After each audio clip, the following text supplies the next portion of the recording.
Kashmir news میں ایک بار پھر آپ کا استقبال ہے۔ رامبن میں آل جموں کشمیر کوآرڈینیشن کمیٹی کی جانب سے ایک پریس کانفرنس کا انعقاد کیا گیا۔ کمیٹی کے چیئرمین نے مرکزی حکومت کی جانب سے پہاڑی طبقے کی اونچی ذاتوں کو ریزرویشن کے زمرے میں لائے جانے پر سخت تشویش کا اظہار کیا اور کہا کہ اس کے خلاف کمیٹی جموں کشمیر کے ہر ضلع میں مہا پنچایت کا انعقاد کرنے جا رہی ہے۔ کمیٹی مرکزی حکومت کی جانب سے پہاڑی ریزرویشن کا فیصلہ واپس لینے کا مطالبہ کر رہی ہے۔ خطہ چناب کے علاقے کے لوگ پہاڑی ہو سکتے ہیں، کٹھوا کے لوگ پہاڑی ہو سکتے ہیں، بنی وغیرہ کے لوگ پہاڑی ہو سکتے ہیں۔ اور میری یہ بھی گزارش رہے گی، خاص کر کے جوائنٹ ایکشن کمیٹی کے جتنے بھی ہمارے عہدیدار ہیں ان سے گزارش رہے گی، جو بھی پروگرام کرو پرامن طریقے سے کرو تاکہ کسی بھی قسم کی وائلیشن نہ ہو اور کسی بھی قسم کی سرکاری پراپرٹی کو کوئی نقصان نہ ہو۔ پرامن طریقے سے اپنی لڑائی جو ہے یہ لڑنی ہے۔ اور اسی کے ساتھ آج کا جو پیغام جو ہے ہمارا مقصد یہ تھا کہ ہم جو ہے آج کے بعد ہر ڈسٹرکٹ پر مہا سبھا کرنے جا رہے ہیں، مہا پنچایت جس کو کہتے ہیں ہم کو کرنے جا رہے ہیں، جیسے کہ آپ کے اندولن میں ہمارے ہندوستان میں بہت ساری جگہوں پہ کیے جاتے ہیں۔ اور ہم مشہور ان لوگوں کے بھی ہیں جو ہندوستان کے ہیں، راجستھان کے ہیں، ہریانہ کے ہیں، یو پی کے ہیں، جو گجروں نے ہماری سپورٹ کی ہے یا ہماری کچھ ایم پیز نے ہماری سپورٹ کی ہے۔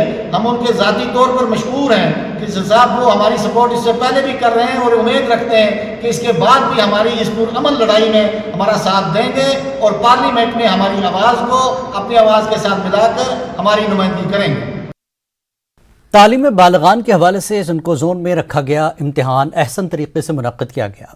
یہ اسسمنٹ ٹیسٹ پورے ضلع کرگل میں رکھے گئے۔ وزارت تعلیم کے آبزرورز نے ضلعی تعمیر نگرانی کمیٹیوں کے ٹیموں کے ہمراہ تمام امور کا جائزہ لیا۔ نیو انڈیا لٹریسی پروگرام کے سینٹروں پر بہترین طریقے سے تمام امور کی انجام دہی پر اس دوران اطمینان ظاہر کیا گیا۔ امتحان میں شریک لوگوں نے جوش و خروش کا مظاہرہ کیا۔ لداخ میں نیو انڈیا لٹریسی پروگرام کا یہ سیکنڈ فیز ہے۔ فرسٹ فیز ونٹر میں چلا تھا، سیکنڈ فیز ابھی چل رہے ہیں۔ تو مقصد یہ ہے کہ ایجوکیشن ڈپارٹمنٹ کا کہ جتنے بھی 15 سال سے ابو جتنے بھی جو پڑھے لکھے نہیں ہیں ان کو کم از کم کچھ نہ صحیح اپنے نام لکھنا آ جائے اور اکاؤنٹ نمبر، موبائل نمبر، یعنی وہ کچھ حد تک لٹریٹ ہو، اس لیے یہ قدم اٹھایا گیا ہے اور یہ بہت ہی اچھا قدم تھا یونین ٹیریٹری لداخ کا۔ تو ہم یہی توقع کرتے ہیں کہ آنے والے بہت ہی شارٹ دنوں میں یونین ٹیریٹری 100% لٹریٹ ہونے والے ہیں۔ رمی تقسیم بریل صاحب دون دے گا چادی کا اما پی میں تقسیم چیز بریل صاحب غتی میں تقسیم بریل صاحب دون گا چادی دیکھ بریز پہ بات پہ نو غتا یوں کھانے ساغون بریز یا دیکھ کوئنس دیکھ دیو تون دیو تون زر کھان پہ گا چا سکان زیا جوا بخشیس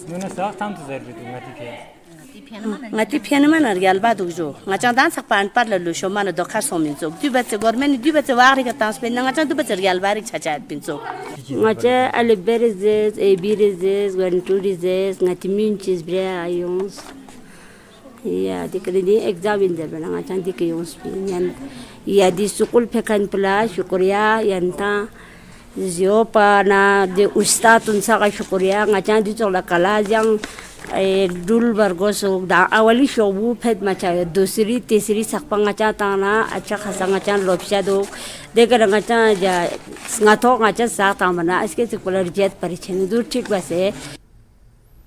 سری نگر کی ڈل جھیل میں ایک نوجوان لڑکے کی ڈوبنے سے موت واقع ہوگی۔ لڑکے کی شناخت واحد فیاض ولد فیاض احمد ساکنہ ہمدانیہ کالونی بمنا کے طور پر ہوئی ہے۔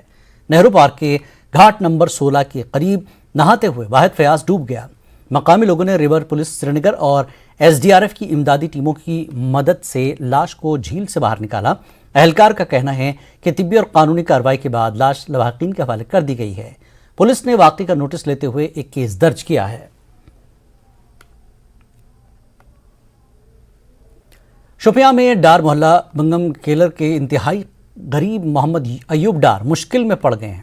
محکمہ PHE کلر کے لاپرواہی کی وجہ سے یہ خاندان پریشانیوں کا شکار ہے، کیونکہ ان کے رہائشی مکان سے گزرنے والی پانی کی پائپ لائن سے بڑی مقدار میں پانی لیک ہو رہا ہے۔ اس طرح پانی کے رساؤ کے نتیجے میں ان کا گھر ڈوب گیا ہے۔ اب ان لوگوں کے پاس یہ جگہ چھوڑ دینے کے علاوہ اور کوئی چارہ نہیں رہ گیا۔ اہل خانہ کا الزام ہے کہ پہلا موقع نہیں ہے کہ انہیں اس طرح کے ناخوشگوار حالات کا سامنا کرنا پڑ رہا ہے۔ اکثر ایسا ہی ہوتا رہتا ہے۔ متاثرین کا الزام ہے کہ وہ اپنے مسئلے سے مختلف متعلقہ محکموں کو پہلے ہی